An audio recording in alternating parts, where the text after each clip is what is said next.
to the second part of our workshop, Delivery of Policing in the COVID-19 Pandemic. Thank you very much for joining us again, everybody. Yesterday's talks already gave us a lot to think about.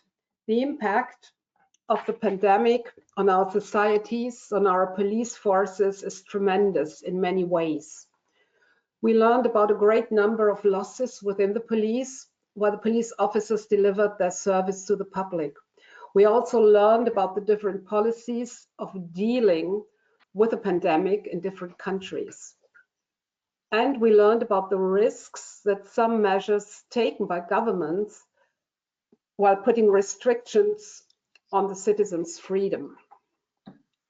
2020 once was supposed to be a year for celebration as the 25th anniversary of the Schengen Agreement implementation. The abolition of border controls within the EU allowed European citizens to travel from Portugal to Estonia without being stopped. The refortification of borders across Europe was one of the first steps taken by governments to control the pandemic and protect their citizens. Police, border officials, military were deployed to control the refortified borders. Each country seems to be active and on their own, and one of our finest values among others, solidarity, is under threat. At the borders, customs confiscated medical equipment claiming the material for their own country. Denunciation and stigmatization increased. And in the further course of the pandemic, we have to witness demarcation and division not only between countries, but also within countries. These developments once again call the police to the scene and put them under threat. On demonstration against COVID restrictions, they face violence and attacks from protesters. On the beat, officers enforcing corona lockdowns in deprived communities are accused to use racial discrimination. So we do look at today's talks, and they will look at policing in the pandemic from different angles. First of all, the floor is to May-Britt, and she will talk about the crime harm index and how it might help whilst policing in the pandemic. So May-Britt, welcome again, back to you, and the floor is yours for the next 20 minutes.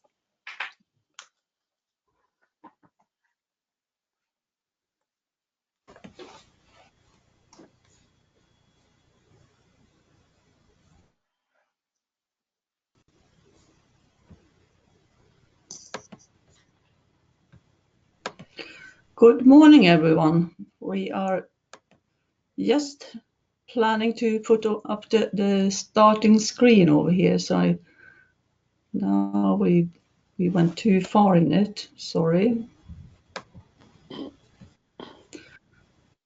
It was all set for this start, but now it's good. So, well, those of you that joined the workshop yesterday listened to my voice talking about crime prevention, and particularly in Sweden, but also in many other countries.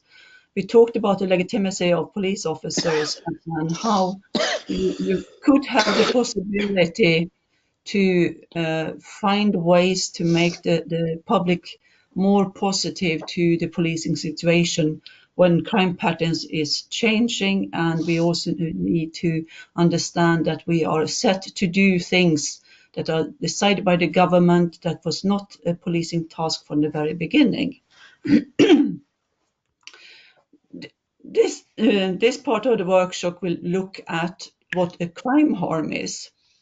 We will also look at the crime harm index and how that is calculated very briefly. We would like to see how the crime harm index can be applied, and what is the cost of crime. It will be looked at from the perspective of my country, Sweden. And can the crime harm index be of help during the COVID-19 pandemic? Well, Rick, can I just stop you? Your PowerPoint isn't sharing with the audience. Okay. Then we stop again and then we try and see if we can do something else to it. You see my webcam? Yes, can Well, see you. Yeah, Can see.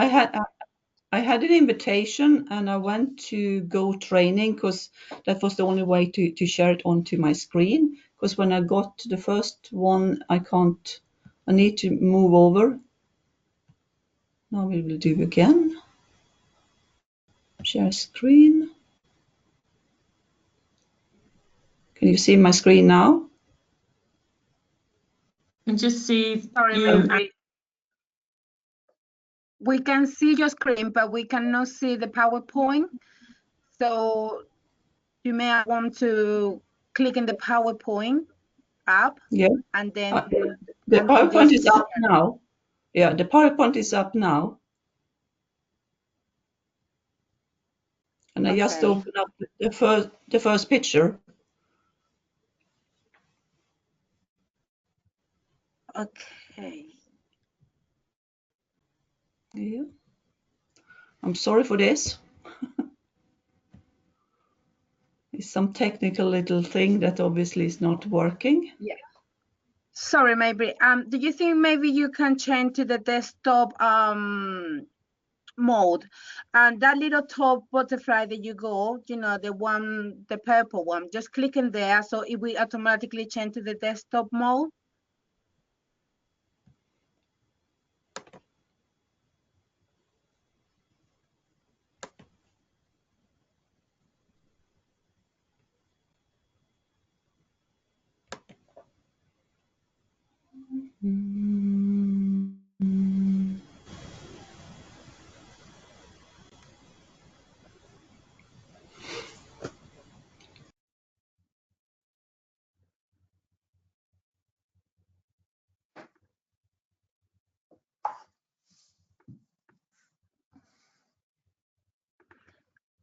Okay, I'm gonna make you presenter now again to see if it works.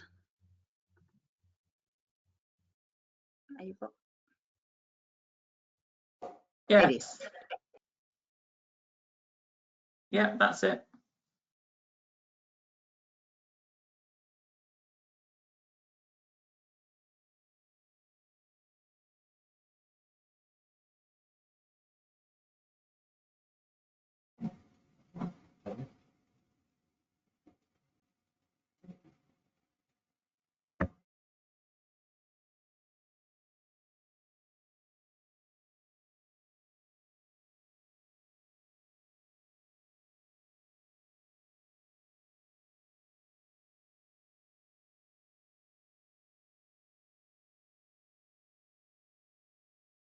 May-Britt, we can see the PowerPoint, just need to pop your mic on.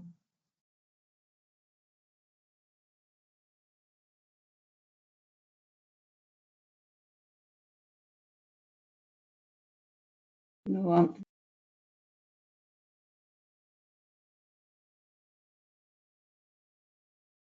It's working now. We can hear you. Hold on.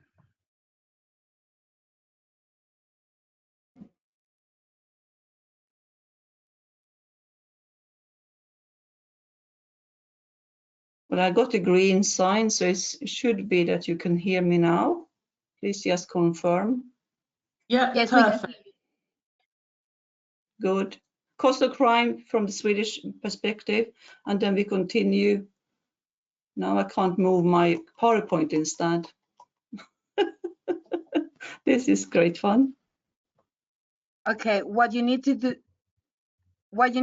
is just to click in the PowerPoint. Now it's working. Yeah, fine. We will look at how to use the crime harm in the pandemic, and there is a quote that is really important. And now I can't see my slides in the full because I got all these other things on my screen. The best way to count crime is to assign weight to the harm caused by each crime. Then by counting all crimes as if they were created equal. This is a quote from Professor Lawrence Sherman at Cambridge University. He's one trendsetter and been also awarded to be one of the most influenced persons that you got within the criminology. I need to move because I won't know. I got something on my screen, Daisy, that put my PowerPoint not to be seen fully for myself. Well, I continue. Now I got the same problem again, that I can't move my screen. I don't know what's happening. What you need to do, May-Britt, is just to close the control panel for go to training. The little arrow in the top, just okay. Yeah, I still can't see the full text, so but I hope I think I remember what to tell. So what we know of today is that in most of countries, or more or less every country around the world, the society is counting crimes as 1-to-1. So if there is one theft committed, it's one crime in the statistics. If there is a murder or a rape, that will also be one of each. To look at using, and this will make all crimes equal. So if you look at statistics and you can see that you got a hotspot, you don't know what kind of crimes it would be within the hotspot. You just know that it's a lot of crimes that are reported. With a crime harm index, which is a new concept, you will look at the crime from the point of harm. So you will put a weight to it, and then you can see the differences between a shoplifting, a rape, or a domestic burglary, for example. Those are different weighted by it. The crime harm index is calculated by months or by days in prison. So when you calculate, you look at the number of days or months that the offender would spend in prison if this person would be found guilty. This is the same kind of calculation that is done worldwide, more or less. Different guidelines or different kind of ways is to make the crime harm index, but in the final, it will be the prison days or prison months that will be the measurement and give the index. In the Swedish crime harm index and in most other crime harm index, you either look at the sentences for people that are 18 years of age or 21. In Sweden, we moved to 21 as there are certain things that give lower sentences to those that are younger. It needs to be first offender, and we also take away everything that got something that might give it a mitigating or an aggravating factor. So what would be called a normal crime.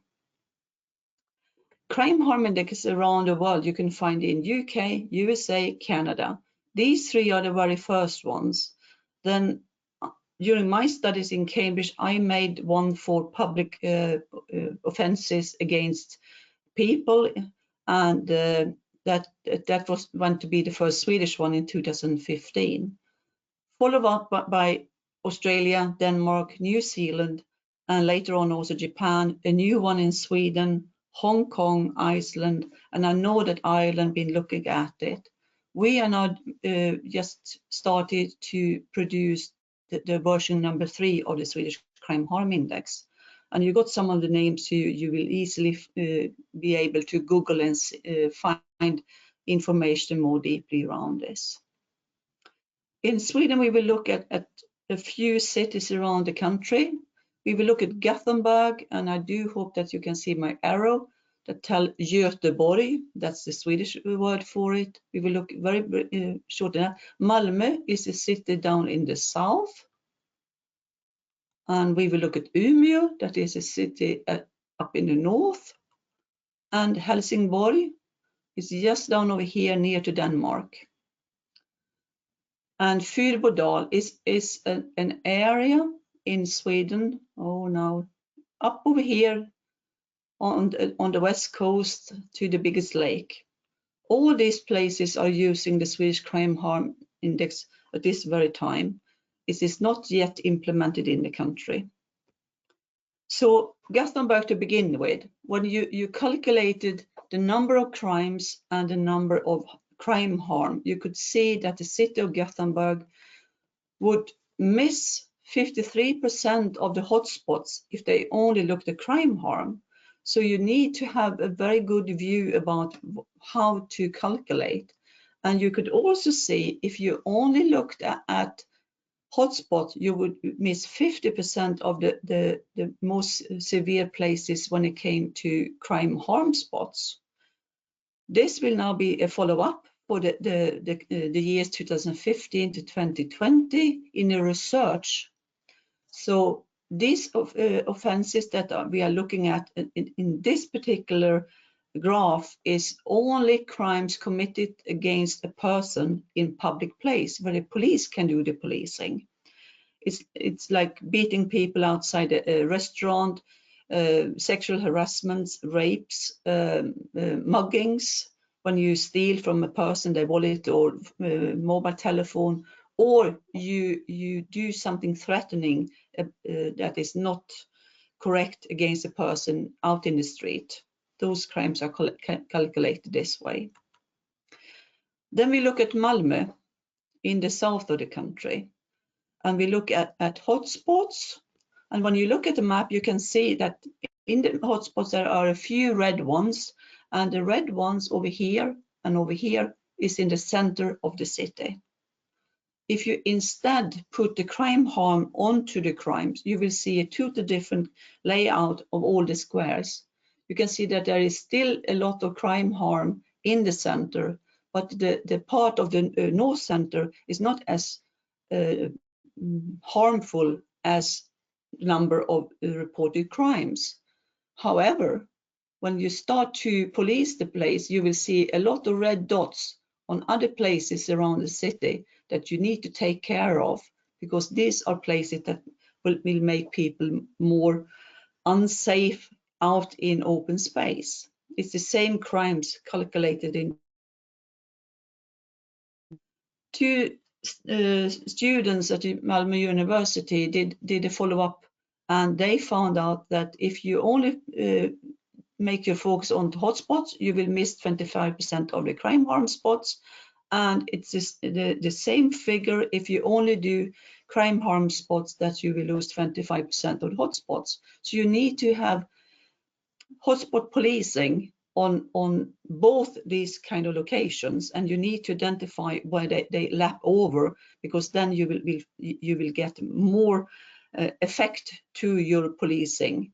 And hotspot policing, I do hope that you are aware of the Cooper curve, where it's told that you go into the address that you need to do the hotspot policing, leave the car, walk around, speak with people, interact with the businesses around for 10 to 50 minutes, and then you leave.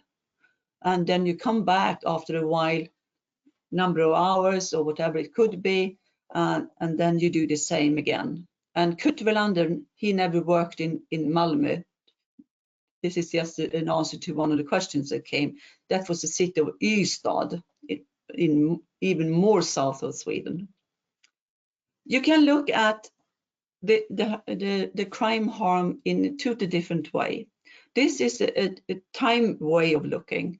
Every little pile over here tells that this was a very calm area, and you can see the gray spots. It's a good area, but within time, over 3 years, you can see they're ending up with red little lines, and on the top you can see a lot of red now in end of 2018. This was an area in Helsingborg, north of Malmö, that suddenly had a lot of problems, and this was the way to identify it. They had warnings, but they didn't do anything about it, and it developed to be really, really serious. So this is an area that needs to have a lot of hotspot policing, but also multi-agency interference, so people working together.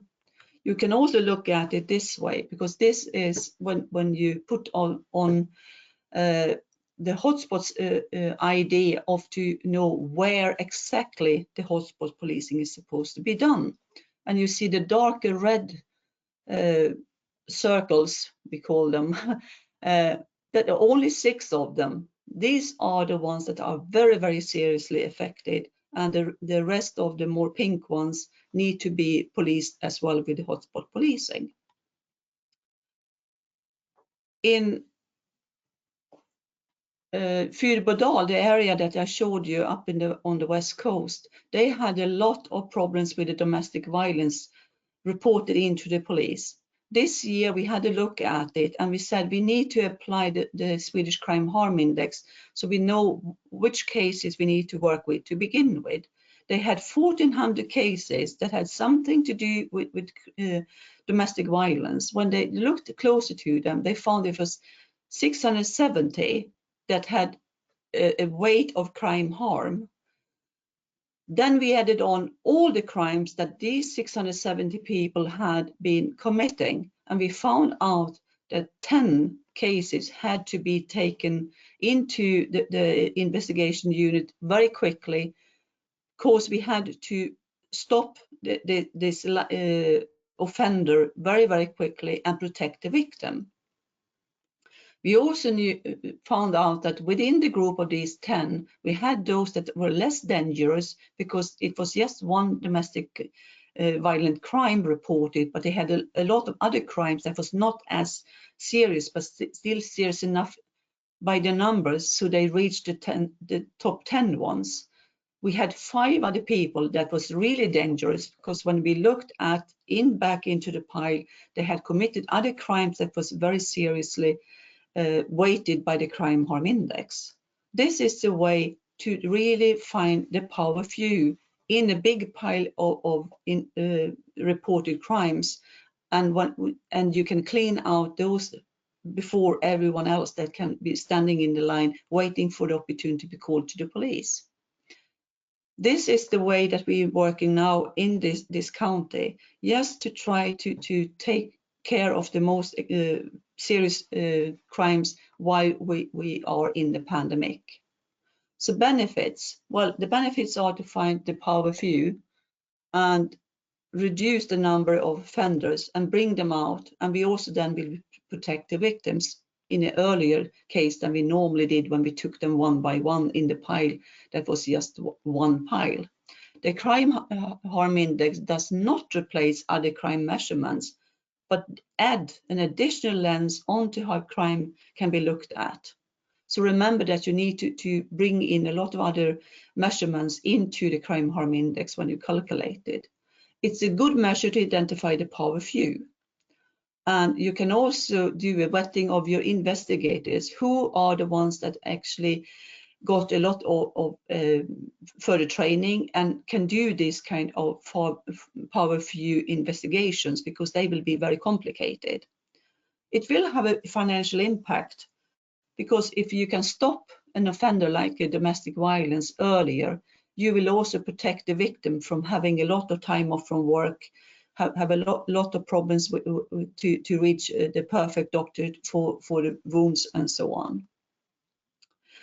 If you are interested in this crime harm, I would advise you to sign up for this particular free webinar that will take place on 17th of November in the afternoon of British time. It's open for everyone to sign up if you're interested. So welcome to do that. Well, thank you very much for listening. I'm sorry about the problems in the beginning. I would like to hand over now to Ulrike. Thank you very much. Thank you very much, May-Britt. That was very interesting and actually inspired me to take into consideration to take part in the online seminar. Now I would like to give the floor to Michael Walsh. Michael Walsh is a crime prevention officer from Ireland. He works in Galway. And Michael is also a very devoted IPA member. He's treasurer of finances and so very well known to the IPA community. Michael will take us with him into policing in Galway under the circumstances of the pandemic. And we are very much looking forward to your presentation, Michael. The floor is yours.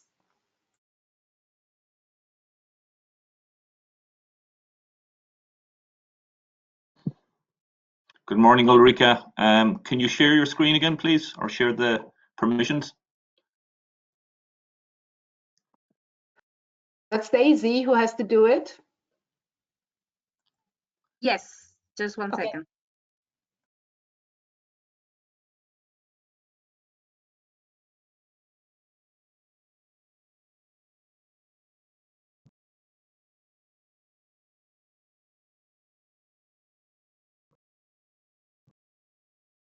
Okay, hopefully you can see that. Yes, we can see it. Yes. You can see. Perfect. Good morning, everybody, and thank you, Ulrika, for the introduction. Also, thank you to my good friend May-Britt for your very interesting presentation. Crime harm index is something that's growing in popularity and importance. My own wife is a crime analyst, and it's something she's always talking to me about, how we can introduce this or integrate this into the work that we do. As Ulrika said, my role is a crime prevention officer. I'm based in Galway in the west of Ireland. I cover both the city of Galway and the county, which is quite a large area, making up over 6,000 square kilometres. So I'm the only one crime prevention officer for this large area. I often joke by saying that crime prevention is not sexy.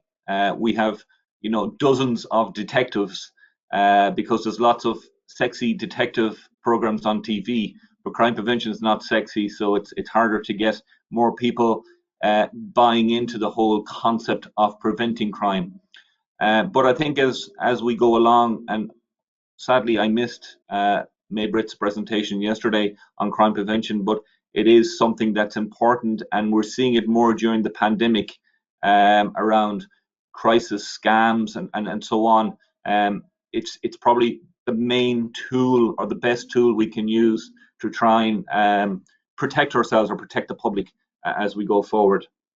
Galway City, as I say, is in the west of Ireland. I know, Ulrika, you said that 2020 was an important year for the Schengen Agreement. Galway this year is hosting the European Capital of Culture, but unfortunately, due to the pandemic, we haven't been able to capitalize as much as we would have liked on that Capital of Culture because tourism has been vastly reduced. I'm going to briefly take you through how the pandemic has worked for me here in the west of Ireland. Firstly, just showing you some of the crime trends, which I'd imagine are very similar across the world in many instances.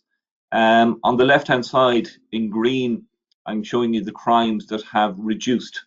And by the figure, so for example, homicide has been, and these are trends for the whole of Ireland. The source of this information is from our Central Statistics Office, so it's open source information. So homicide, for example, was reduced by 6.1%, all the way down. Burglary stands out there at a reduction of 13.1% because most people are working from home.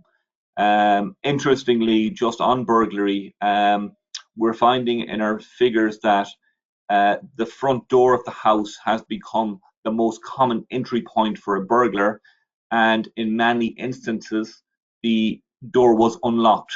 So people are working from home, leaving the front door unlocked, and probably in a remote part of the house, be it upstairs or wherever, the burglar is just trying the front door, walking in and picking up what they find on the hall table, which is usually the laptop, the car keys, the handbag, and the wallet. So that's something obviously I'm trying to promote and work on. But more importantly, I suppose, looking to the right side of the screen and the incident types which have increased. And I think it's no shock when I say that domestic violence is probably one of the biggest incidents that has arisen as a result of COVID-19. I know, May-Britt, you have mentioned it, and mentioned it around the harm index, which I think is important because it is a very harmful crime, and we don't give it perhaps enough of a weighted measure as a crime in itself. That has increased by 11.5% here in Ireland. Frauds and cyber crimes, which I'll discuss, has gone up by just over 7%. Illegal drugs has increased, and weapons and explosive types of offences has increased as well. So that's a kind of a brief overview of the crime trends for the last 9 or 10 months. Firstly, to speak about domestic violence, we have encouraged, and it's not just this year, it was something that came up by our policing authority, which is an independent board, in recent years, about the lack of reporting of domestic violence. We know from independent surveys, and we know from looking at crime trends from neighbouring countries, that our domestic violence rate should be higher. So it was down to a lack of reporting. Don't know, was that a lack of trust of the police, or a lack of belief in the system, or perhaps not even knowing that they were a victim, because our domestic violence, our domestic laws changed in recent years, which included a coercive control. And that is sometimes something difficult for people to comprehend what that actually means. So we have, through, on the right hand side of the screen there, I'm showing you an app, a mobile phone app. It's called Bright Sky Ireland, and it was introduced in conjunction with Vodafone, the well-known mobile phone company. And they did some research, and their research showed, for example, that 1 in 3 people wouldn't know what to do if a friend or if a member of their family became a victim of domestic violence. Didn't know where to go for advice or for help, didn't know what to do. Other independent research they did was that showed that 31% of the general population experience domestic violence in some shape or form. So it is a real issue, and they were delighted to come on board in conjunction with ourselves, the police here in Ireland. An Garda Síochána is what we're called. That's Gaelic, in our own Gaelic language. The English translation for An Garda Síochána is Guardians of the Peace. So they have come on board with us and the other agencies that would deal with domestic violence and develop this app. And this app, I understand, is now being launched across Europe. It was only launched in the last year. There is a global increase in domestic violence, as I'm sure you can all appreciate. I suppose one of the benefits of this app, and I have in the left of the screen there, log incidents. So a user of the app can log incidents, be the audio, photographs, video, or even text, but it's hosted in the cloud. So if a victim wants to create a digital journal, for the want of a better word, to track and to, I suppose, highlight incidents of domestic violence, they can do so, but this will not be saved on the phone. It's saved in the cloud. So should the offender get the person's phone, there's no evidence left on the phone that can be used against them. This is hosted in the cloud, and it can become evidence in a court case or used by the police going forward if it was needed. It also gives with their geolocation, allows the user to see where their nearest support centres are. So you would use your air code or your, we call it air code here. It's your in UK, I'm trying to remember the name of it, but basically it's the address where you live. It'll show within a geographical area of where you live what are the different, I think you can probably, if you can see my pointer on the right hand side there, it will show you, it will show you where the nearest support centres are. When I say it has multiple users, it's not just for the victim, it can also be used by people who want to find or help for a friend or family. So on the, again, looking at the first screen of the, when you download the app, the first thing it asks you is, are you getting help for yourself, or are you getting help for somebody else? It takes you through a questionnaire, because, as I said from the outset, a lot of victims don't realize that they are victims of domestic violence. So it takes you through a questionnaire around that whole area of coercive control and so on. And at the end, it will tell you that you are a victim or not, and brings you from there.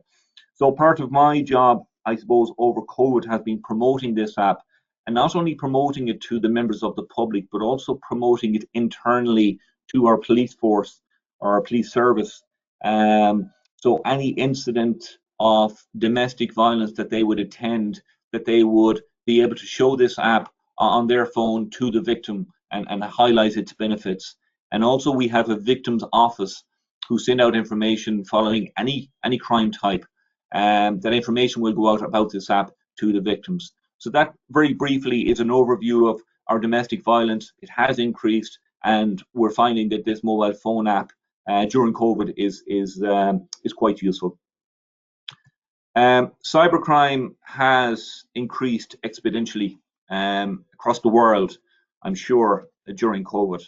I have the term there, crisis scams, and we have seen throughout history where there has been a crisis, an earthquake, a hurricane, a fire, whatever it might be, that the scammers are very quick to utilize the crisis and start sending out scams through the different forms, be the telephone, the internet, the text messages, and so on.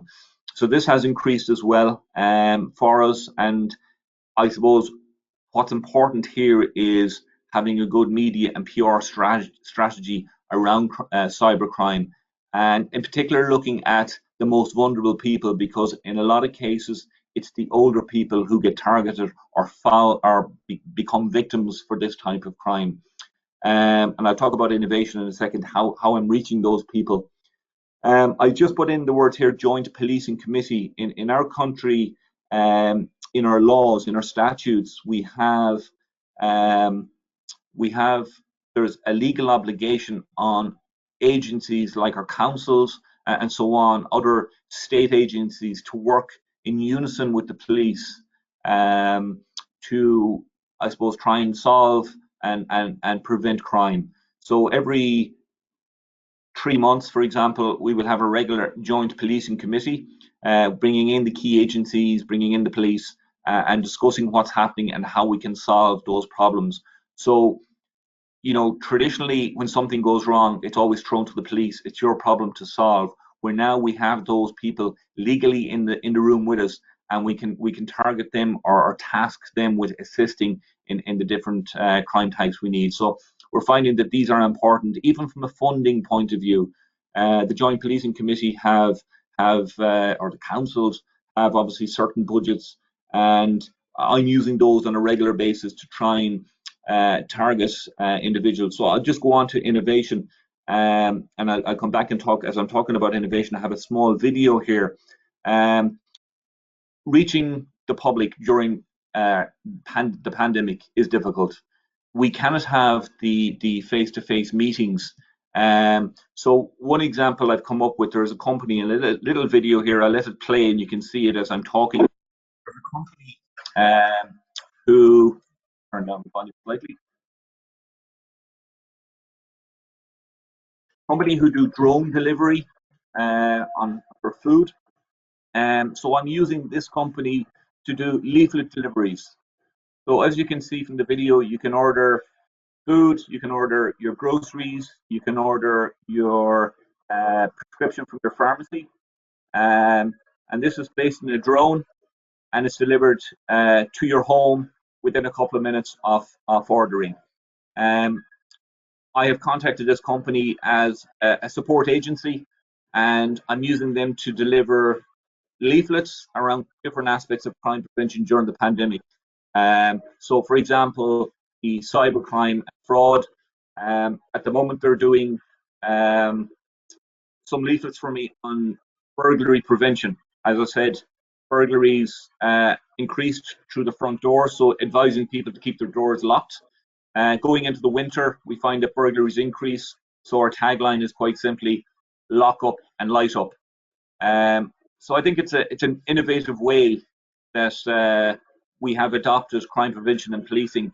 It's looking at what is out there and what can we use to get the message or communicate the message to members of the public. I'm also sorry about the noise. I was speaking across the music there. Hopefully you can hear me okay. I'm also using our postal service.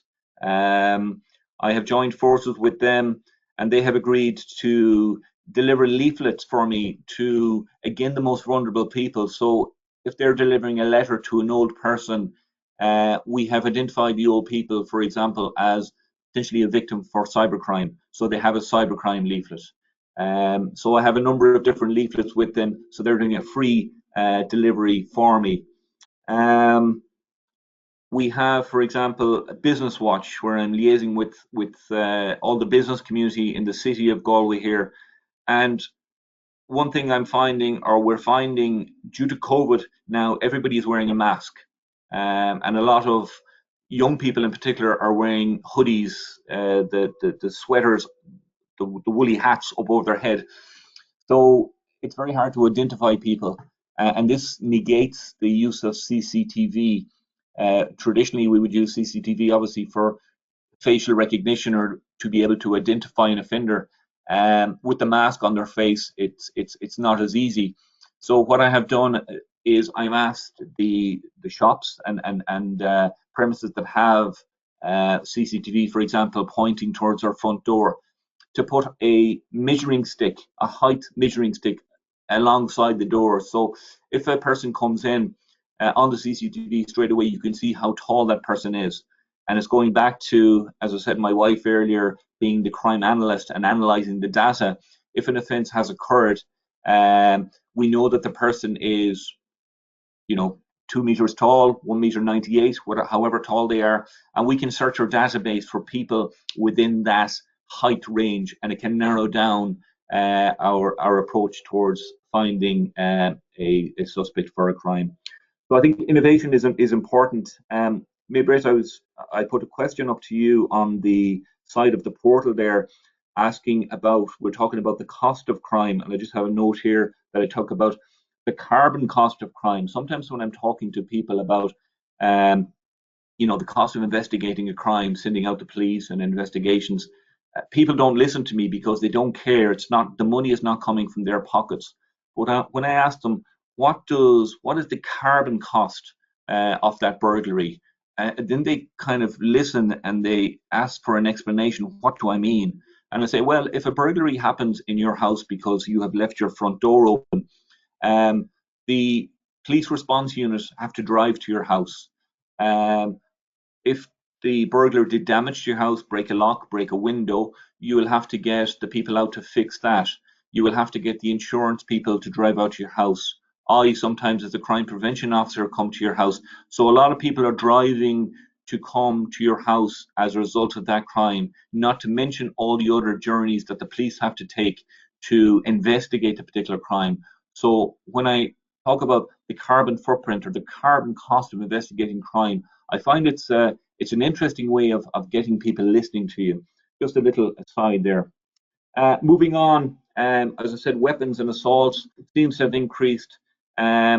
We have a campaign which we launched last year, and I'm continuing to run this, particularly through the colleges and universities, because it's young males in particular are the victims. And the tagline we have is use your brain, not your fists. I'm conscious of time, so I'm going to move on. I also have a campus watch booklet, and we speak to the students around these 12 key areas. So it's engaging with the student unions on a regular basis, looking at these different crime types. I have a spot on the student portals within the different universities here in Galway. We have 2 main universities, and then we have smaller technical colleges here as well. So it's a big student population in Galway City. While most cities on a pre-COVID, I'm talking about, most cities would be quiet on a Monday, Tuesday, and Wednesday night. Galway City is very busy. You will have 30,000 students out socializing, and they, I suppose, fall victim of different types of crime as they're socializing and otherwise. So it's an important and a busy portfolio for me, engaging with the students through the Campus Watch is a useful way connecting with them, as well as the other media outlets. Moving on to probably my last slide here. I mentioned at the start illegal drugs increased, and I suppose how we measure drug increase is really down to detections, and COVID has maybe allowed us to identify more criminals because most people are working from home or at home. Anybody you see on the streets probably has generally has a purpose for being there, but the criminal doesn't. So the criminal will stand out, and we have found, even through, we've done lots of checkpoints on our roads policing units. They're stopping a lot less cars because people are at home, but the cars that they are stopping, if they're stopping a criminal, what's his reason or her reason for being on the road? And when we end up searching their car, we find that there are more drugs there. So that's probably accounted for the increase in the drugs use. But also antisocial behavior has increased, and a lot of that is down to young people not having the social outlets that they would have had pre-COVID. So the youth clubs and the scouts and the sporting facilities and all of the other social outlets that young people had are not there, and that has led to an increase in antisocial behaviour.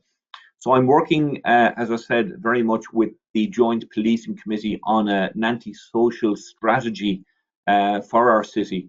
On the left-hand side of your screen there, you can just see a newspaper, or the beginning of a newspaper article dated the 8th of October, some 2 weeks ago, where I talk about the antisocial behaviour needs a full multi-agency approach. And that's what I was talking about when I'm talking about the Joint Policing Committee. I have a couple of terms here that I'm sure most of you are familiar with. The problem-orientated policing model, something that was introduced by Professor Goldstein in the USA back in the late 1970s. And that expanded into what we call the Sarre model, where we're scanning, analyzing, responding, and then assessing our response and see how that works. So the Sarre model is what we're working on at the moment. May-Britt, you have the heat maps there, identifying the hotspots for crime, or in my case, the antisocial behaviour. I think a key learning from you is, we shouldn't concentrate too much on them.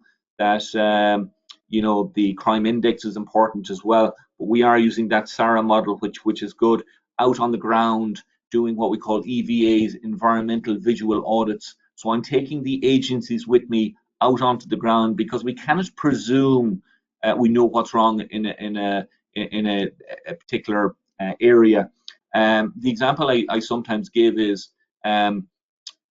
if a person goes into a shop each day and steals, let's say, a bottle of alcohol, the reaction from the police is to go and arrest this person and take him before the courts for theft of a bottle of alcohol. But what we need to do is to find the root cause and ask the question, why? Why is that person stealing a bottle of wine? And we cannot presume that it's alcoholism. It may be that the person is a kleptomaniac or has other mental issues, or it could be simple as poverty. So we need to identify the reasons behind why people are committing the actual crimes. You're familiar, I'm sure, many of you, with the broken windows theory. It was made famous by Mayor Giuliani in the USA some 20 years ago. But that whole broken windows theory says that when signs of crime are visible in a locality, it encourages further crime.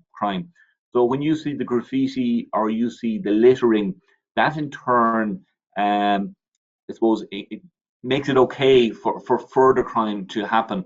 And when you have a society or a community who had a good social connectivity, they become antisocial. So people within the community become antisocial. They close their curtains. They don't want to see what's happening outside. You lose that cohesion within a community. And then that antisocialness leads to antisocial behavior, where it becomes okay to commit the crime.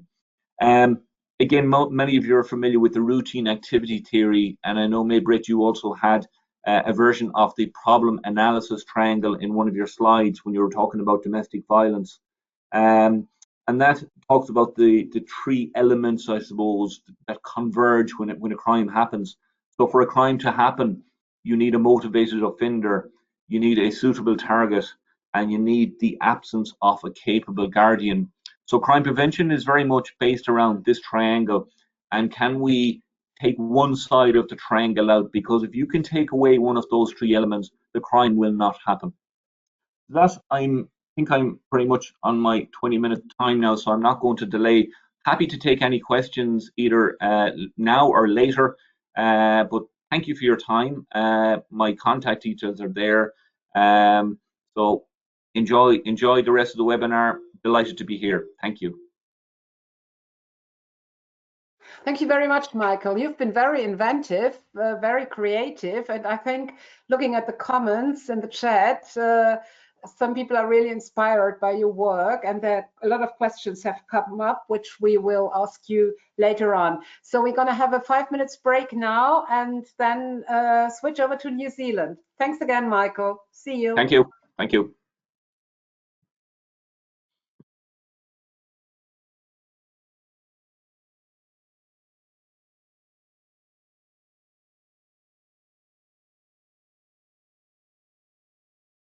Evening.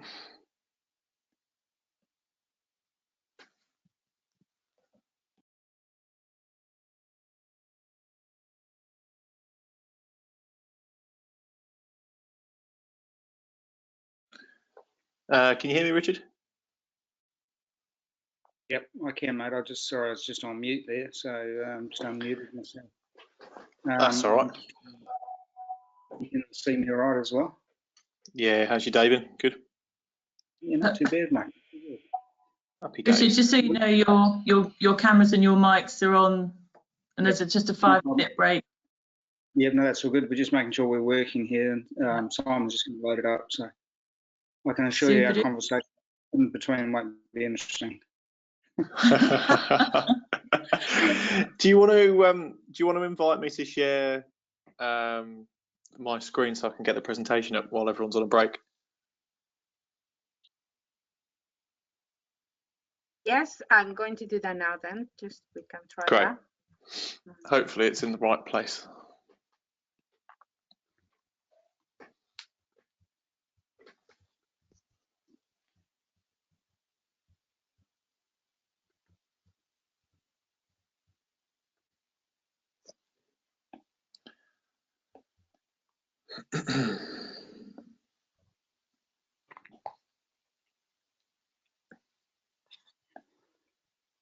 Have you received the invitation now? Yeah, I'm just searching my folders. Okay. Are you in Auckland or Wellington? Auckland. Okay.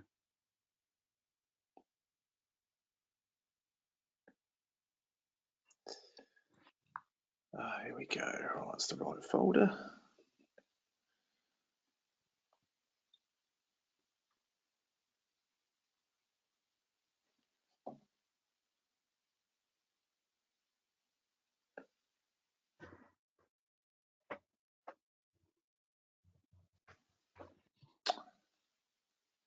Right, can you see that?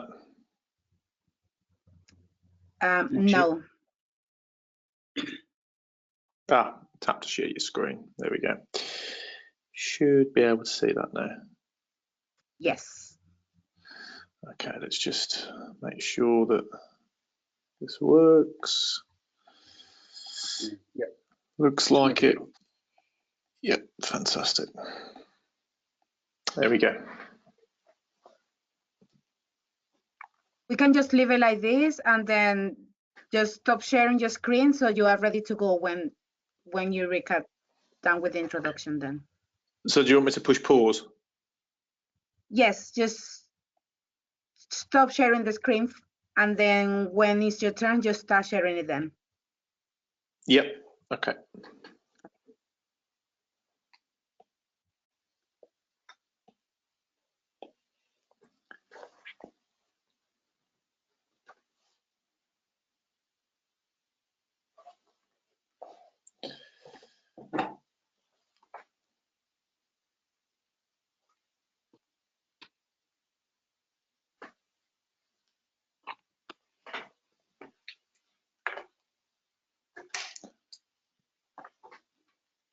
Yeah, you at home, Richard? Yeah, I am. Yeah, I stayed at home. A bit easier here. Definitely.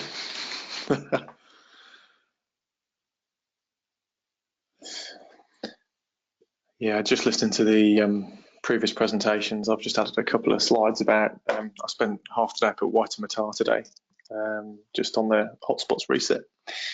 There, so I've just added a couple of slides around that, which I think are relevant. So.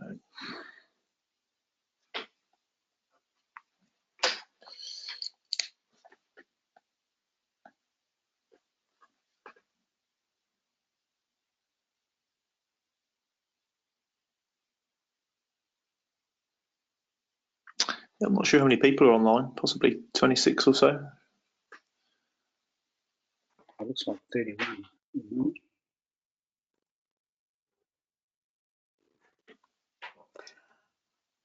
Welcome, Simon Williams and Richard Chambers. I have some information about you, Simon. I don't have any information about you, Richard. Maybe you can just fill that in so that the people know a little bit about you.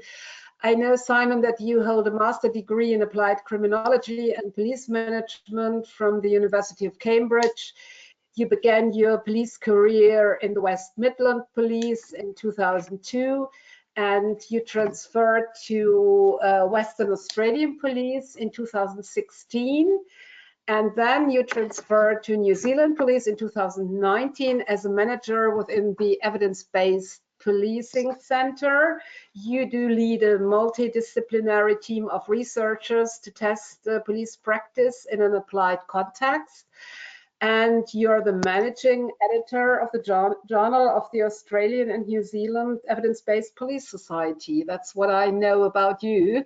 And you will be talking about the change of crime patterns and the model of crime prevention during the lockdown in the pandemic. And you will be joined by Richard, who I kindly ask to say something about yourself so that we know what your background is. Thank you very much, Richard. The floor is yours.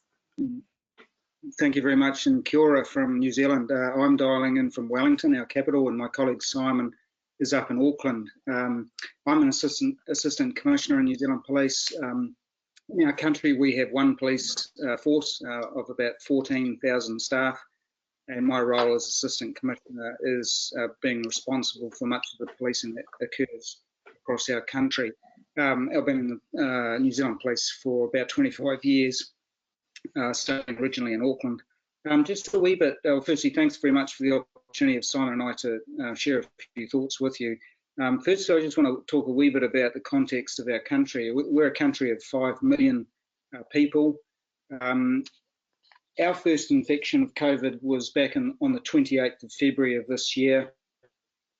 And up until, right up till today, we've currently had 25 deaths across our country.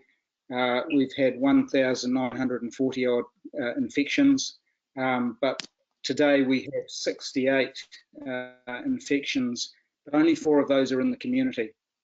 The remainder, 64, are all in quarantine facilities for New Zealanders and Kiwis who are coming back from overseas wanting to get back home. And there's a mandatory 2-week isolation period for those that are coming home. So we're pretty proud of our efforts so far, and long may that continue. Of course, being down the bottom of the South Pacific, some might say it's a little bit easier, but pretty tough on our country nonetheless. And I know that Simon, when he talks, will share some of our statistics with you.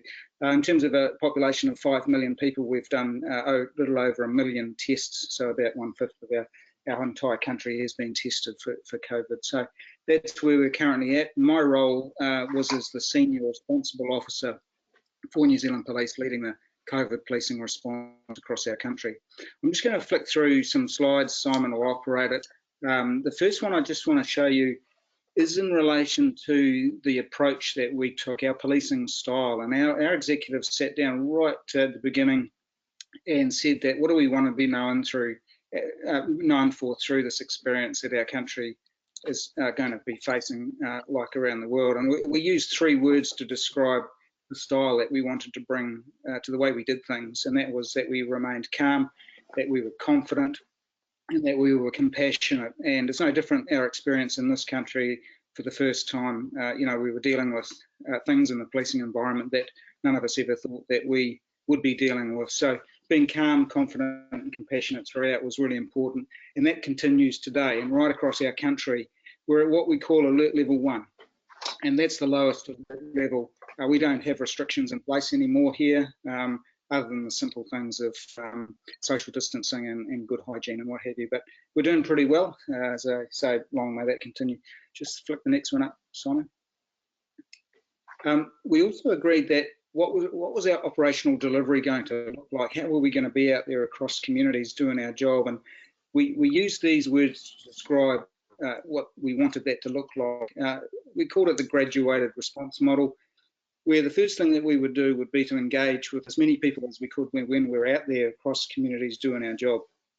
So making sure we were taking every opportunity to talk to people, to educate them on expectations that was set by our government, and what their personal commitment to making that happen was going to look like. And once we'd done a bit of education, obviously encouraged them to do the right thing. And New Zealand was no different to many places around the world, where you always had a few people who either didn't understand what was expected of them or chose to ignore that. And our enforcement was with a warning. At the absolute last resort would be an arrest. So we took quite a, I guess, soft approach, but it certainly worked for our country. We didn't want to end up known for confrontation in our communities, and we have seen some of that play out around the world. Trust and confidence was really important to us, so the approach that we took operationally was needing to be very clear to our staff, 14,000 staff, and it's worked very well for us. Next slide, Simon. Final slide from me is that we don't have a constitution in our country, but we do have what's called the Treaty of Waitangi. Our Indigenous people are the Maori people, and we're very, very proud of our heritage and our culture. And the partnership that we have with all communities across our country flows out of an agreement back in 1840, where we used 3 words to describe how we wanted our communities to live and work together. Those words were partnership, participation, and protection. And those 3 words are one of our values in our New Zealand Police is commitment to our Treaty of Waitangi. And so those 3 words we hold close to us. We're on our shoulders here, and something that we have at the forefront of our mind when we work with our Indigenous communities. So that approach has worked nicely for us as well, particularly given our Maori communities are amongst the most vulnerable in our country. And previous experience many years ago shows that they're at risk 7 to 8 times more than perhaps a Pakeha person, someone like me who's Caucasian. So that's enough from me. That's just a bit of overview, and I'll hand over to Simon. Thank you, Richard, and thank you for the introduction and the opportunity to share some of our experience with you. Just before we go into this, it's great to hear May-Britt talking about the crime harm index in Sweden and how important that is to sit alongside the way we count crime traditionally, and also the last presenter from Ireland talking about a problem-oriented approach, use of the Sarre model, something that we hold quite dear here in New Zealand as well. So I'm going to talk to you over the next sort of 10 minutes around our data response. I think in the years I've been in policing, and I'm sure Richard will agree, I've not seen not just policing, but also our ministerial level and our partners, most importantly, became extremely hungry for data. So we'd just developed something that we'd called the National Demand Dashboard, which is essentially putting the latest data at the fingertips of our people. We're quite proud of this. It sits on the SaaS platform. It updates hourly with operational data across districts, crime types, other key categories to ensure that our decisions are based on the most up-to-date information. It really helped inform our COVID-19 response, offered near real-time insights into what was quite a fast-changing policing landscape, as you'll all be aware. The dashboard, and we'll show you some slides, it's designed to be pretty intuitive, user-friendly. We're making improvements to it all the time. So yeah, open to about 4,000 concurrent users during the initial stages of the pandemic. So the data, the National Demand Dashboard sits on our Evidence-Based Policing Centre's portal, and you can see the landing page to it there, and the demand dashboards are, I think, the 4th tab along. And this portal is something else that we're extremely proud of, and this is not just putting the data at the fingertips of our people to inform decisions, but actually the evidence. So officers and staff across New Zealand can use this portal to access the most up-to-date, robust evidence around interventions. And for those of you who are familiar with the problem-oriented policing approach, the key is always in response. It's always about what we do after we've done the scan and analysis of the issue. So that's our portal.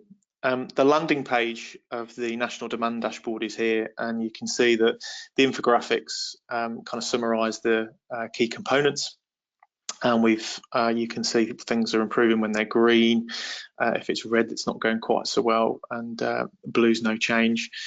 You can change the date, time periods around that as well, and click on those icons to take you into each of those different areas. So that's what we put in the hands of our officers. I'm going to show you a few snapshots now of the live dashboard, and you can see this is the number of family harm events. So this follows the trend line back from October last year into wave 1 of COVID, which was around the 1st of just at the end of March. And you can see the red circle really highlights those actuals, which are in the the brown line is the actual demand, and the brown circles the number of family harm events that we saw. We had a significant increase right at the start of alert level 4, which was our lockdown.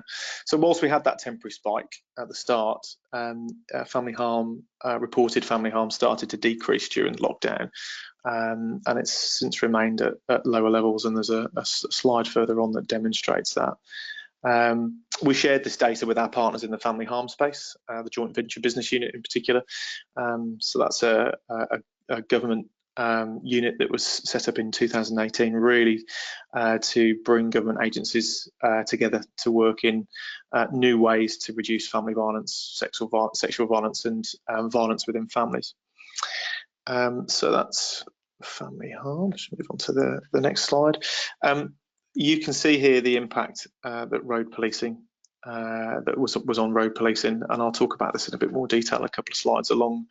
But you can see road policing there trucking along, and then all of a sudden we move into alert level 4, and no surprises that demand for road policing went down, and a bit like our presenter from Ireland, you know, those people available on the street to stop and search for drug-related offences in Ireland, it's no different with people using the road to commit crime.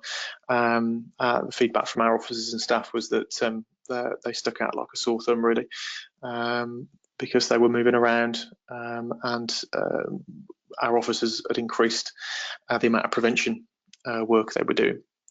So on prevention, you can see here our prevention work increased significantly as we hit wave 1 at the end of March, and that continued throughout the alert levels that we saw. Move on to some more detailed slides now. So I thought it'd be useful to show this kind of time series from the start of this year. in particular around family harm, road policing, mental health, and some other key demand types for us.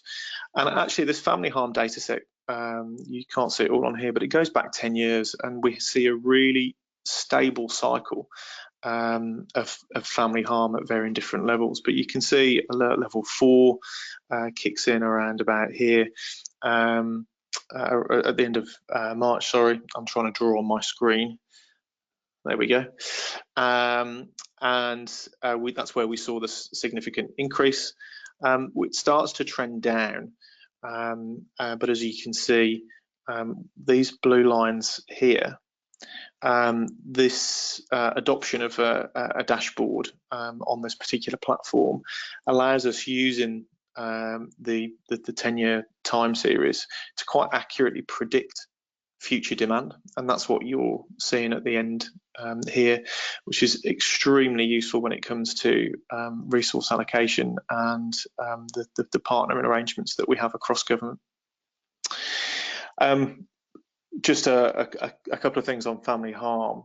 Although reported family harm decreased during lockdown, and it has remained at lower levels than pre-lockdown, it remains higher than the average over the last 3 years.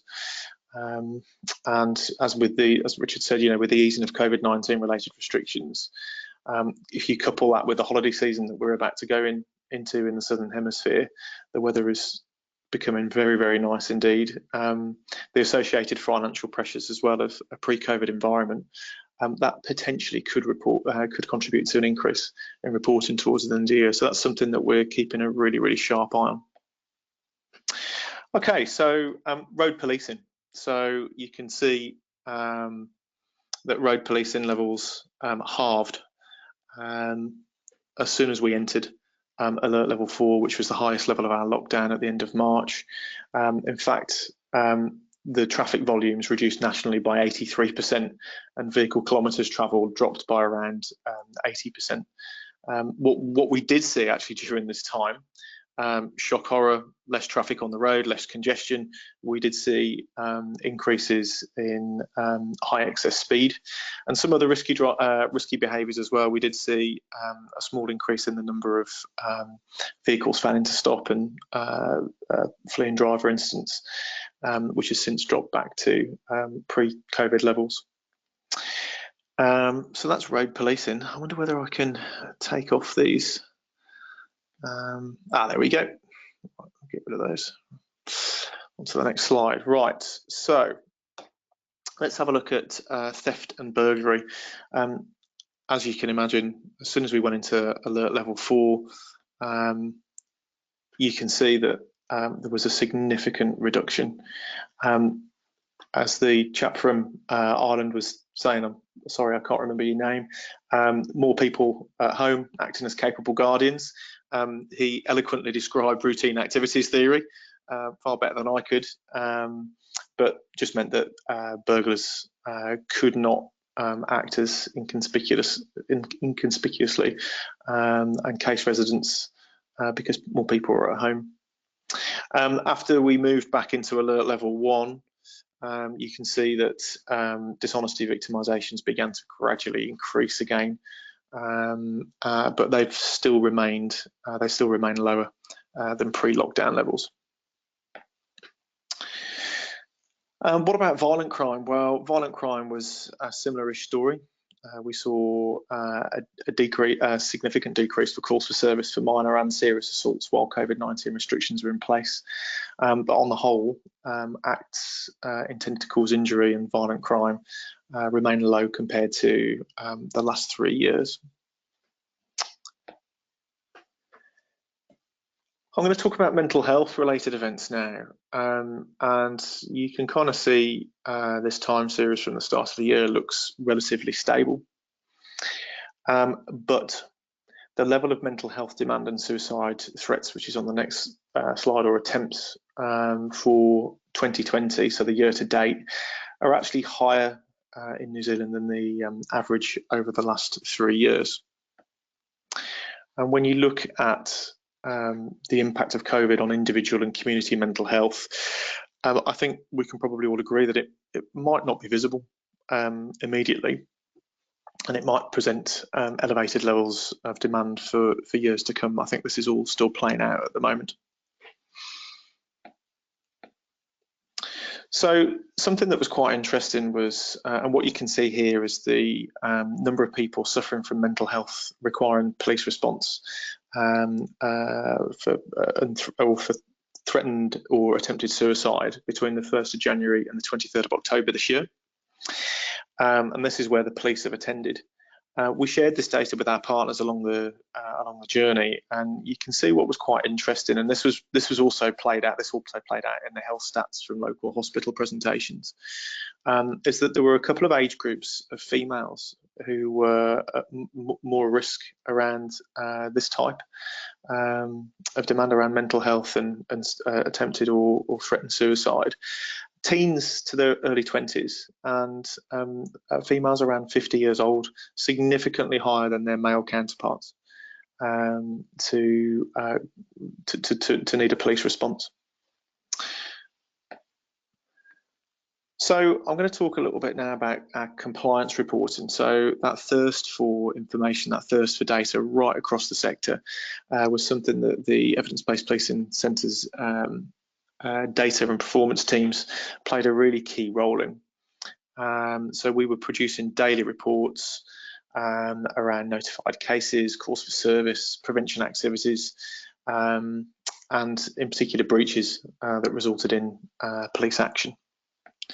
So you can see here an example of one of the dashboards. This comes from May 2020. So this report went right out, both internally up to the ministerial level and across partners as well. Just kept everybody up to date with the compliance activities and what we were seeing out there on a daily basis, and really helped operationally our people make decisions on where to put resources and where to focus over the coming days. Whilst May-Britt was talking earlier on, she mentioned hotspots and harm spots, and we were running a couple of trials in 2 different districts just prior to wave 1 of COVID hitting us. And this was replicating some of the most robust evidence around hotspots policing in recent times, some findings from an Australian jurisdiction.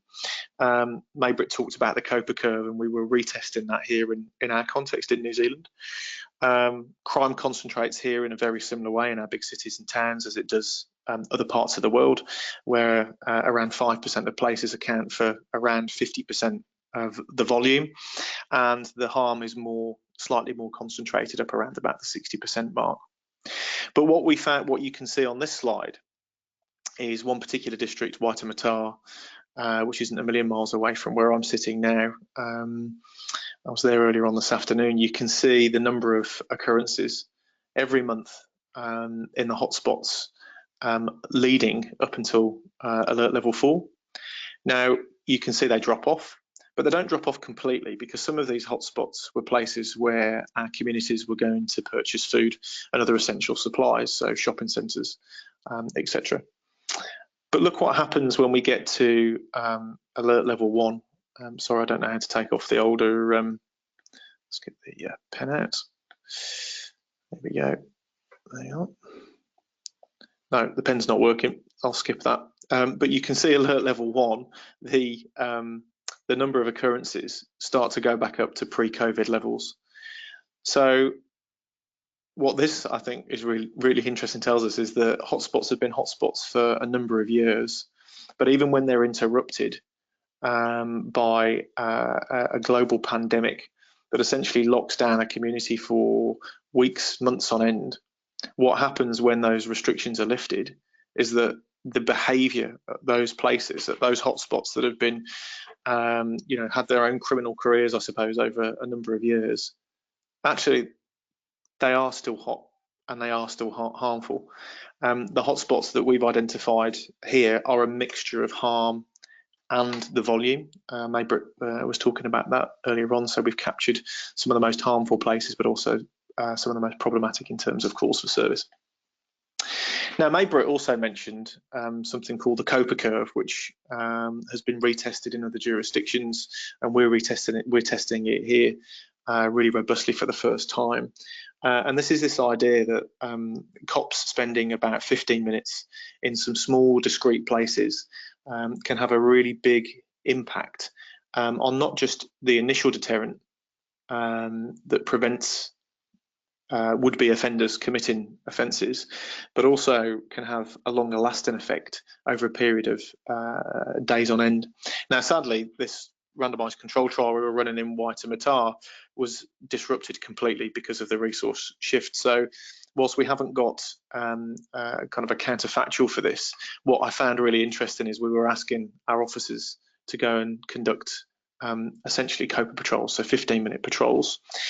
But the redistribution of officers' time to prevention activities, you can see down the bottom here, our public safety teams, our PSTs, were doing around about 15 minutes every time they went and patrolled, and they were patrolling our hotspots. Not all of them, but a lot of our hotspots where we still had shops open for essential supplies, around about 26 times per day. So, talk about the evidence informing practice. Although the experiment was disrupted, I think this is a really good example of how evidence can inform practice. So, look, in summary, the dashboard that we used was accessed by around about 4,000 staff at any one time. We enabled that through the EBP portal.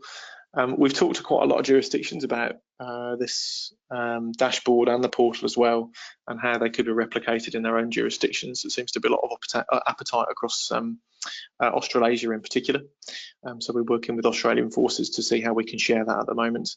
And I think without doubt, the data work that our teams did really helped support and enable decision making during the pandemic here.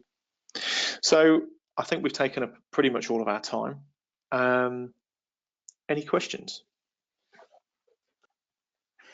Yes, thank you very much for the very interesting talk. There are a few questions, and I collected them from the chat. Some of them Richard has already answered, and I would like to share my screen right now, and we can go through this questions that have been put to all the lecturers today. Okay, just a second. Here we go. Yeah. So, questions to May-Britt. Do you measure the cost of the carbon footprint for crime? Well, no, we only measure the crimes and the prison days. The carbon footprint would be really interesting to add to it to this. I can only advise those that are interested in this that they can look at the Home Office harm index in UK, because they measure a lot more of things than we do in the crime harm index. Okay, thank you for that. The crime harm, sorry, I went too far. The crime harm index prison calculation considers parole releases. Do you know? Well, it's added into it due to the fact that we got 2/3, and then they normally are released if they are in good behavior. We count the full time because they will be under surveillance. The rest of the prison time they are out on free foot. They are not really that free. So if they misbehave, they will be brought back to the prison. So it's calculated into the index. Okay, thank you. Why is only the first offense counted? No, it's not the first offense. It's the first offender prison time that is calculated. So it's the first offender prison time that is calculated. Yep. Thank you, May-Britt. I think you already answered the question regarding Kurt Wallander. Yes. So there are questions for Michael. Michael, are you with us? No, he's not. Okay, then we have to move on to Simon and Richard. I think Richard answered this. Did engage continue in the same vein after the first COVID period escalated? Yes. So I think, Richard, you answered that. Yeah. And there is also, we'll continue if a situation changes. We'll continue to do the same thing. It worked the first time around, so we'll keep. Okay. And then you, Richard, emphasized the varied international challenges for policing arising from the pandemic, and referred to the statistics we heard from Peru yesterday, who had 500 deaths of police officers, and you had only 2 infected who recovered, right? 4 infected, recovered. 4. Yeah, no deaths, fortunately. Yeah. And then you responded to Vincent. Yes, you do engage, educate, encourage, and force approach until this day. And most breaches of restrictions are resolved through education and encouragement. Anything to add to this? No. No, I'd say we've been very conscious of globally, some of the confrontations that we've seen occur between police, and that's tended to become the story. We don't want to go down that, so we don't want to end up like that, because that's not going to be good for anyone, frankly. So the way we approach the situations that we deal with comes back to that calm, confident, compassionate approach, and we'll keep doing that for as long as this lasts. Thank you. Yeah, and you answered the question that has been put to Simon: will the rather unusual COVID stats adversely affect the 10-year rolling predictive model? I think you answered that. Yes. Sorry. Yeah, it's a good question. I think so. The way the model works is it puts more weight on more recent events. So the answer is both yes and no, I suppose. But it learns as it goes, and as you can probably remember some of the graphs that we put up, you could see that the predicted demand was more in line with more recent trends. Thank you. Has there been a rise in unemployment caused by COVID in New Zealand? Do you know that? Say that one again. Has there been a rise in unemployment caused by COVID, the pandemic? Yes, absolutely. You may have the stats, Simon. There's been an increase because our country relies so heavily on tourism. And all I can suggest is that when the international travel restrictions open up again, make sure New Zealand's at the top of your list in terms of places to visit, and we'll welcome you with those arms. Right. Okay, thank you.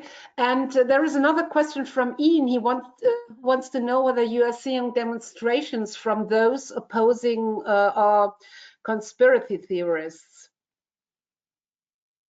Yes, we have. We've seen a number of demonstrations, particularly in our biggest city, Auckland, although to be frank, the numbers, really the gatherings have been only upwards of about 100, 200 people. Again, we didn't want to end up in a confrontational situation. We let them do their thing, freedom of speech, say what they want, and move on. We haven't had any infections or transmission as a consequence of that. Thank you. I just got the information that Michael is with us. There are a few questions for Michael. People want to know whether there has been an increase in youth crime on your patch. Hi Ulrika, can you hear me? Yeah, I can. Sorry, I was on mute when you asked me last time, so I missed you. What we're seeing with youth is, I won't say particularly crime, but maybe nuisance types of incidents. Our college university year would start back in September, and in September we had, as I said earlier, 30,000 students coming to Galway City. So there was a lot of incidents of antisocial type behavior where they were gathering en masse outdoors, consuming alcohol in close proximity, without masks, without social distancing. And that caused a lot of, I suppose, concern amongst the general population due to COVID. And there was a big call on the police to go and move these kids along, or to prosecute these kids for COVID-related offences, or drinking in public.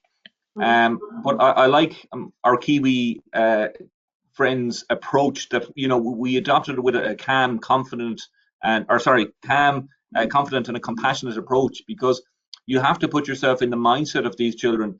18, 19 years of age, has spent 6 months locked up, and the first opportunity they get to go and meet new people, start their college, third level education, of course they're going to go a little bit crazy. And by the police moving these people from the outdoor areas, you're going to send them indoors to house parties, and which would even be worse. So it's about working with our agencies in that regard and facilitating the social activities of these young people. So not easy. We haven't seen a particular increase in crime amongst young people, but just nuisance type things where kids are not having the social outlets that they had in the past. So they're turning to, you know, items of a nuisance, as I say, playing football, you know, up against people's houses, little things like that, nothing of a serious nature. Yeah, thank you for that. The app you showed to us earlier, is this specific to Ireland or is it available more widely? I'm just going from memory here. I know it's available in the UK and Spain, and at this stage it's probably available in other countries across Europe. As I say, it's Vodafone, the well-known mobile phone company, are the sponsors behind it, and it is a European-wide initiative. So I'd imagine many European countries can access it at this stage. Mm.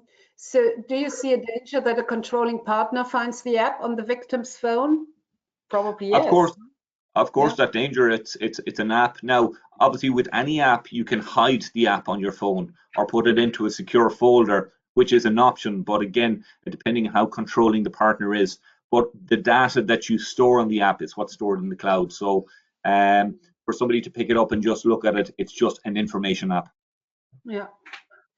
So the last question for you, Michael, do you have the support of volunteers in crime prevention? When they say volunteers, I'm not sure what they mean. Obviously, we have a lot of key stakeholders that I work with. So, for example, the Postal Service. We have out in our community, we have different community alert groups, neighbourhood watch groups, business watch groups. So lots of groups who work within their own industry, but would liaise with me, I suppose, on an ongoing basis around different aspects of crime prevention. Thank you very much for that. So it's my turn to thank all of you for being with us today and giving us these interesting talks. From the comments in the chat, I just have the feeling everybody wants to go to New Zealand. So keep your borders closed. I'm going to hand over now to May-Britt for final conclusion. Yeah. Thank you very much. Take care and have a good day. Yeah. Thank you very much, Ulrike and the rest of the team. Well, I just do it very briefly as we are running over time. Well, the Crime Harm Index, it's a new tool that is now slowly implementing in many, many countries around the world. And I would like to thank Simon that added more information into this. If this is not a tool that you got in your country, it will be additional as soon as someone is willing to develop one that is specific for your country, because you can't take a copy of someone else, and you need to get it implemented and accepted both by the politicians but also by your fellow colleagues.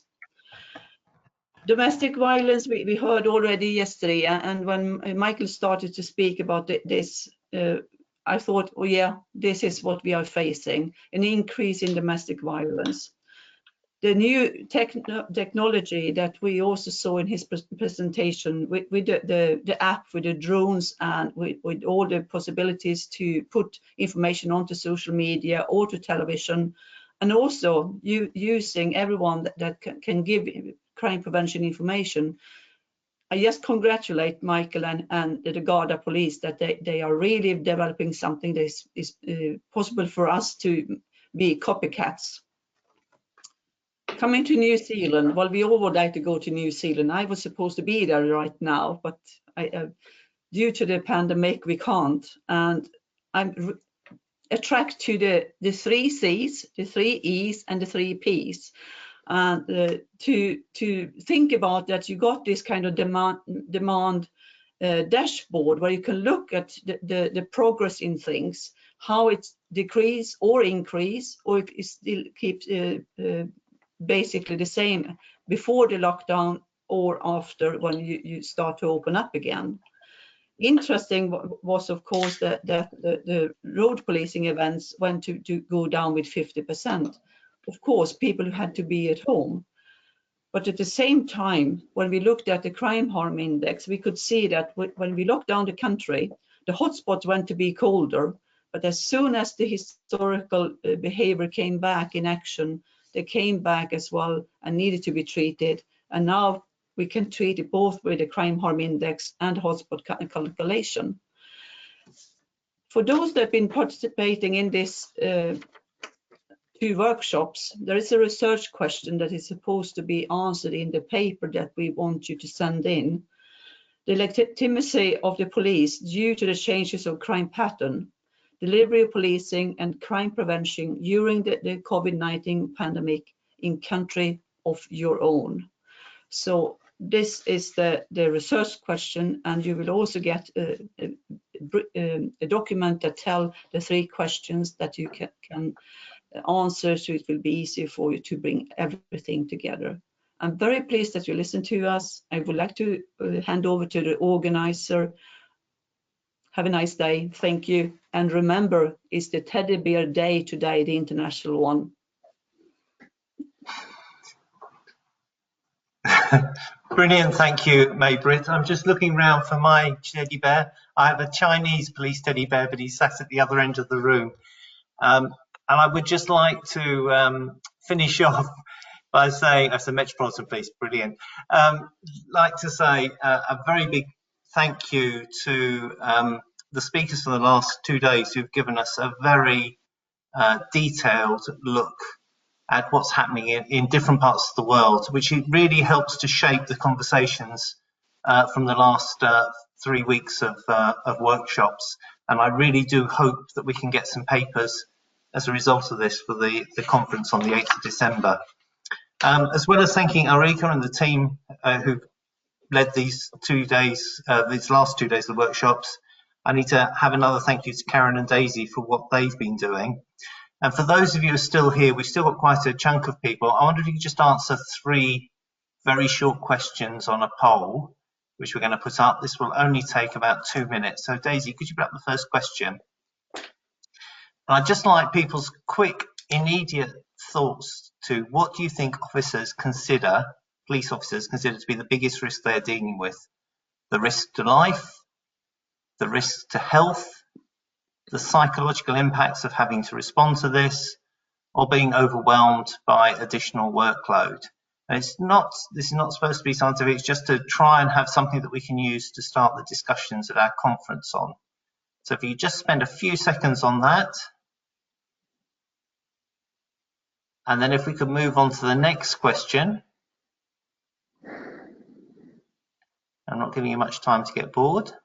So here are the results, which is really interesting, that the risk to health and the pressures of the extra work come out at about the same level, and this big concern about risk to life and psychological. So that's quite an interesting spread and something we'd like to look at. Sorry, Daisy, I moved too quickly there. Can we move on to the next question? So from a police perspective, what are the biggest risks for society? So the first sort of thought around loss of freedoms and openness, and we've heard a bit about that. A growth in crime and disorder, the loss of trust and confidence in the police, and police being overwhelmed by new demands. So just initial reaction of which of those do you think, from a police perspective, are the biggest risks for society?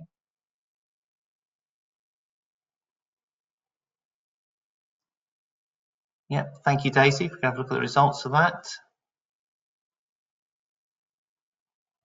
So loss of freedoms, and I felt quite strongly, I hope I didn't wait that when I was talking about it, but it was very interesting the talk, the thoughts around relating this to democracy and to the growth of society. So that's really interesting. Thank you. And the next question, Daisy.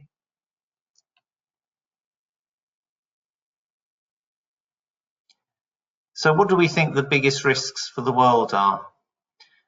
Failure to respond to the pandemic effectively, and please, this is from a policing perspective, not from everything else.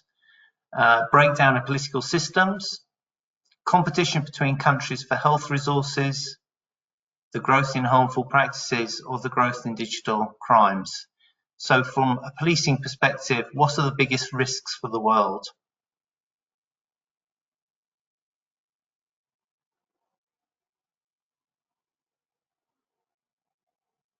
So we're doing this very quickly, so let's have a look at what we've got.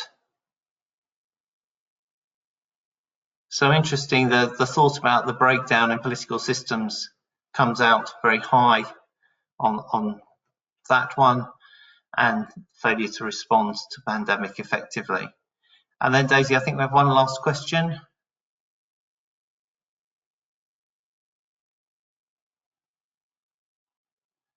So from a police and law enforcement perspective, were the risks properly covered in international, national and local preparations? So as a crisis, from a police and law enforcement perspective, were the risks properly covered and considered in international, national, local preparations?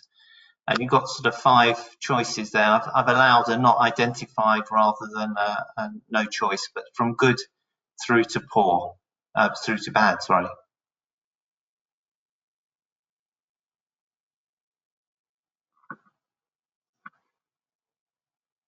And results.